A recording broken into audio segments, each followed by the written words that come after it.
Hello friends, நம்ம எல்லாருக்கும் பிடிச்ச எல்லா டைம்லேயும் செய்கிற டேஸ்டியான வாழைக்காய் பஜ்ஜி எப்படி செய்யலான்னு நம்ம பார்க்கலாமா? 2 வாழைக்காய் எடுத்துக்கோங்க. அதை எடுத்துட்டு 2 பக்கமும் கட் பண்ணிவிட்டு அதை தோலை ரிமூவ் பண்ணிக்கலாம். ரிமூவ் பண்ணிவிட்டு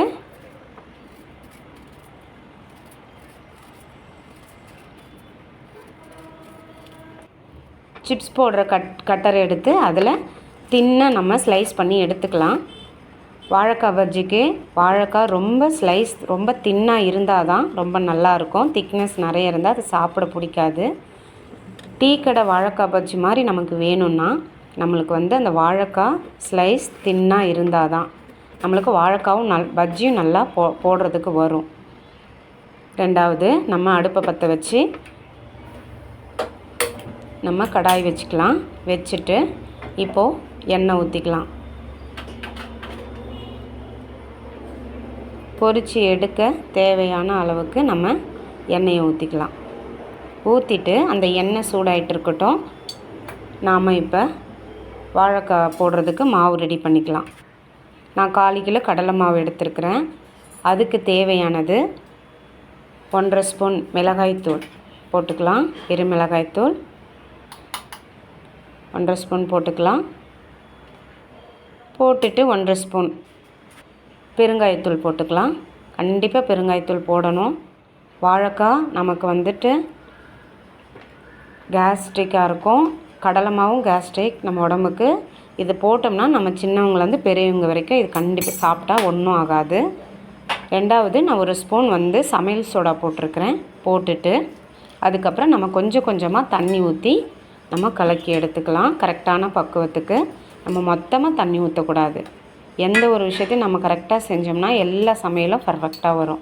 இப்போது நமக்கு தேவையான அளவுக்கு நம்ம உப்பு போட்டுக்கலாம். போட்டுட்டு மறுபடியும் நான் தண்ணி ஊற்றிக்கிறேன். ஊற்றிட்டு நல்லா மிக்ஸ் பண்ணிக்கிறேன்.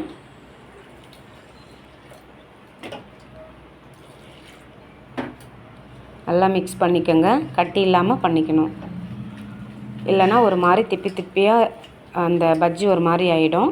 இதில் நான் கொஞ்சமாக ஃபுட் கலர் ஆட் பண்ணியிருக்கிறேன். உங்களுக்கு வேணும்னா நீங்கள் போட்டுக்கலாம், வேணான்னா நீங்கள் விட்டுறலாம். நல்லாயிருக்கும். எப்படி செஞ்சாலுமே நல்லா தான் இருக்கும். இதில் ஒரு 3 ஸ்பூன் நான் அரிசி மாவு போட்டிருக்கிறேன். இது எதுக்குன்னா நமக்கு அந்த ஒரு கிறிஸ்பினஸ்க்கும், ரெண்டாவது அது ஒரு டெக்ஸ்சர் நல்லாயிருக்கும். அதுக்காக இப்போ அதை போட்டுட்டு நல்லா மிக்ஸ் பண்ணிக்கலாம். இந்த அளவில் நீங்கள் மாவு மிக்ஸ் பண்ணிங்கன்னா கண்டிப்பாக வாழைக்காய் பஜ்ஜி நல்லாயிருக்கும். எண்ணெய் காஞ்சிருச்சு. இப்போ நம்ம வாழைக்காயை ஸ்லைஸ் பண்ணியிருக்கிற வாழைக்காயை எடுத்து கரெக்டாக நம்ம டிப் பண்ணி எடுத்து அதில் போட்டுக்கலாம். போட்டுட்டு நம்ம அந்த எண்ணெய்க்கு தகுந்த மாதிரி தான் நம்ம வாழைக்காயை போடணும். ரொம்ப நிறைய நம்ம போட்டுறக்கூடாது.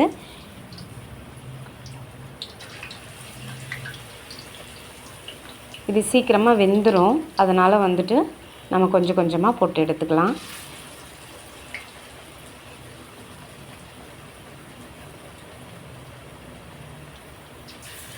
உடனே நம்ம திருப்ப வேண்டாம், இல்லைன்னா அது பிரிஞ்சு வந்துடும். இப்போது இந்த அளவில் நீங்கள் வாழைக்காய் பஜ்ஜி நீங்கள் செஞ்சிங்கன்னா கண்டிப்பாக நல்லா வரும்.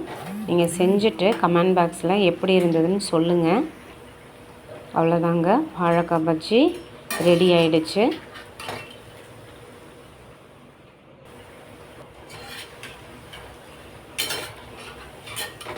இந்த வாழைக்காய் பஜ்ஜி டீ கூட நம்ம எடுத்து வச்சு சர்வ் பண்ணும்போது ரொம்ப நல்லாயிருக்கும்.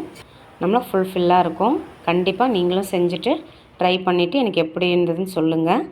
அடுத்து நெக்ஸ்ட் வீடியோவில் வேறு டிஷ்ஷோடு பார்க்கலாம். தேங்க்யூ.